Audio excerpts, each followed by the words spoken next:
Good morning students, कैसे हो आप। मैं आपकी मीनू दी आज आपके सामने फिजिकल एजुकेशन यानी शरीर शिक्षा का चैप्टर नंबर 8 लेके आई हूँ। ये मेरे इस चैप्टर की पहली वीडियो है। इस चैप्टर का नाम है खेलों में शरीर रचना, शरीर क्रिया विज्ञान और किनियोलॉजी के मूलभूत सिद्धांत। उम्मीद करती हूँ कि आप मेरा ये वीडियो अंत तक देखेंगे और मेरे चैनल को लाइक और सब्सक्राइब ज़रूर करेंगे। आज की इस वीडियो में मैं सबसे पहले आपको बताऊंगी कि शरीर रचना विज्ञान किसे कहते हैं। मानव शरीर रचना विज्ञान में शरीर के विभिन्न अंगों की बनावट, आकार, स्वरूप, स्थिति और भार आदि का अध्ययन किया जाता है, उसको कहते हैं शरीर रचना विज्ञान। फिर है मानव शरीर क्रिया विज्ञान किसे कहते हैं। मानव शरीर क्रिया विज्ञान में मानव शरीर के सभी संस्थानों के कार्य जैसे पाचन तंत्र हो गया, श्वसन तंत्र हो गया, हृदय, फेफड़े, किस तरह परस्पर उनके कार्य क्या होते हैं और परस्पर उनका क्या संबंध होता है, आपस में तंत्रिका तंत्र, मांसपेशियाँ किस प्रकार कार्य करती है, उनके संबंध का अध्ययन करना मानव शरीर क्रिया विज्ञान कहलाता है। अब बताऊंगी किनियोलॉजी पेशीय गति विज्ञान। पेशीय गति विज्ञान वह शाखा है जिसमें जीव के शरीर की गति के विषय में सुव्यवस्थित और क्रमबद्ध तरीके से अध्ययन किया जाता है। इस विज्ञान में शरीर की उन क्रियाओं का अध्ययन किया जाता है जिसमें शरीर की बनावट, मांसपेशियां, हड्डियां, जोड़ तथा उनके कार्यरत तंत्र जो जीव को गति प्रदान करते हैं, जीव की गति को प्रभावित करते हैं। किस प्रकार ये तंत्र जीव की गति प्रदान करती हैं और ये गतियाँ किस प्रकार जीव को प्रभावित करती है, इसका हम अध्ययन करते हैं पेशीय गति विज्ञान में। अब इसके बाद मैं बताऊंगी मानव शरीर के मुख्य तंत्र क्या क्या है। एक तो है नंबर 1 कंकाल प्रणाली, नंबर 2 मांसपेशीय तंत्र, नंबर 3 पाचन तंत्र, नंबर 4 श्वसन प्रणाली, नंबर 5 तंत्रिका तंत्र, नंबर 6 जो है ग्रंथीय प्रणाली, नंबर 7 उत्सर्जन तंत्र, नंबर 8 प्रजनन प्रणाली। शरीर रचना विज्ञान की नियोलॉजी और शरीर क्रिया विज्ञान का महत्व क्यों है, हम क्यों अध्ययन करते हैं इसका। एक तो है नंबर फर्स्ट शारीरिक पुष्टि में मदद मिलती है, खेल चोटों से बचाता है, हमारा शरीर रचना के बारे में ज्ञान प्राप्त करता है ये, और पुनर्वास की प्रक्रिया में मदद करता है। खेल के चयन में हमें मदद करता है कि हमारे शरीर किस प्रकार का, हम उसी अपने शरीर के अकॉर्डिंग खेल का चयन कर सकते हैं।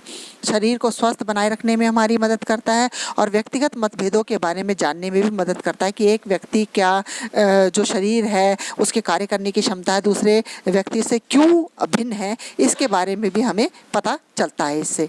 इसके बाद मैं आपको बताऊंगी कंकाल प्रणाली किसे कहते हैं और उसकी क्या कार्य है। कंकाल प्रणाली हमारे शरीर की हड्डियों की रूपरेखा है। एक वयस्क व्यक्ति के शरीर में कितनी हड्डियां होती हैं, 206 हड्डियां होती हैं। कंकाल तंत्र शरीर को क्या देता है, सहारा प्रदान करता है। कंकाल प्रणाली के कार्य क्या क्या है। सबसे पहला कार्य है कि वो हमारे शरीर को सहारा प्रदान करता है।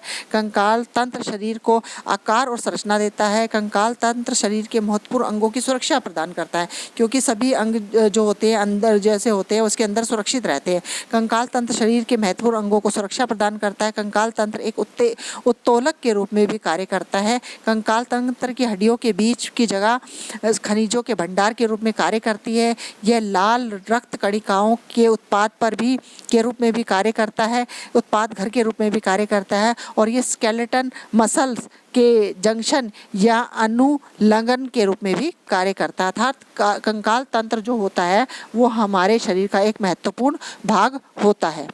इसके बाद मैं आपको बताऊंगी हड्डियों का वर्गीकरण। हमारे शरीर में भिन्न भिन्न तरीके की हड्डियां पाई जाती हैं। वो कितने प्रकार की हड्डी होती है। लंबी हड्डी कौन सी होती है, जांघ की हड्डी और बांह की हड्डी। छोटी हड्डियां उंगलियों की और कान की हड्डी होती है। चपटी हड्डियां कहाँ पाई जाती है, खोपड़ी और पसलियों की हड्डी होती है। तिलाकार हड्डियां कहाँ पाई जाती है, टखने की और हथेली की हड्डियों पाई जाती है।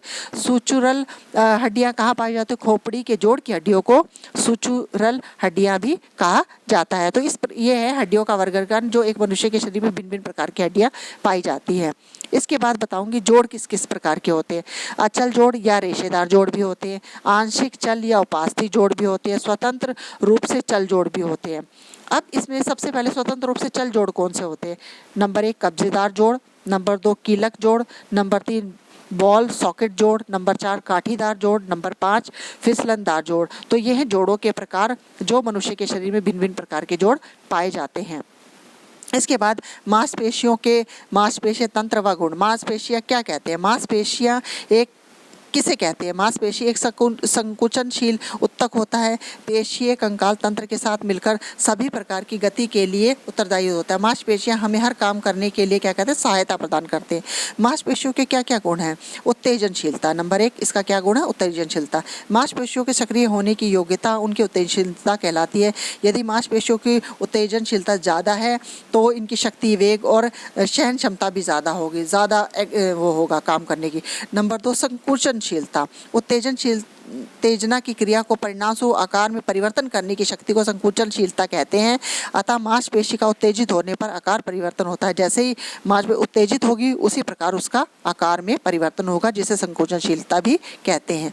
अब है इसके बाद प्रसार योग्यता। प्रसार या फैलाव योग्यता मांसपेशी की खींचने की योग्यता होती है। संकुचन क्रिया के बाद मांसपेशियां रेशे छोटे हो जाते हैं, लेकिन आराम और विश्राम की अवस्था में इनका आकार ज़्यादा लंबाई को ज़्यादा खिंचाव अथवा प्रसार कर देती है।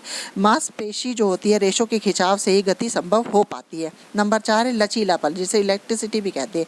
खिंचाव और प्रसार की क्रिया के बाद मांसपेशी जो रेशे होते हैं अपने मूल आकार में पुनः लौट आना ही, जैसे पहले थे वैसे ही लौट आना, चाहे वो आराम कर रहे हैं या कोई काम कर रहे हैं, उसके बाद वो पुनः अपने मूल रूप में आ जाना ही लोचशीलता कहलाता है। यदि मांसपेशियों में लचीलता का गुण नहीं है तो मांसपेशी एक बार खिंचाव और प्रसार होने के बाद उसी अवस्था में पड़ी रहेंगी, उनमें दोबारा नहीं लौट के आएंगी। तो एक मांसपेशी में लचीलापन होना भी बहुत ज़्यादा ज़रूरी है। इसके बाद मैं आप बताऊंगी मांसपेशियां कितने प्रकार की होती है। मांसपेशियां 3 प्रकार की होती है। स्वैच्छिक कंकाल मांसपेशी अथवा धारीदार मांसपेशी।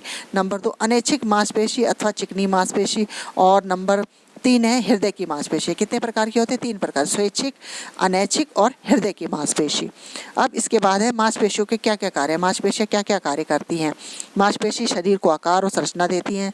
ये शरीर के भीतरी अंगों को सुरक्षा प्रदान करती हैं और मांसपेशी तरल पदार्थों की गति में भी मदद बहुत ज़्यादा करती हैं। और नंबर 4 मांसपेशी बल उत्तोलक के रूप में भी कार्य करती है। तो ये थी मेरी आज की वीडियो।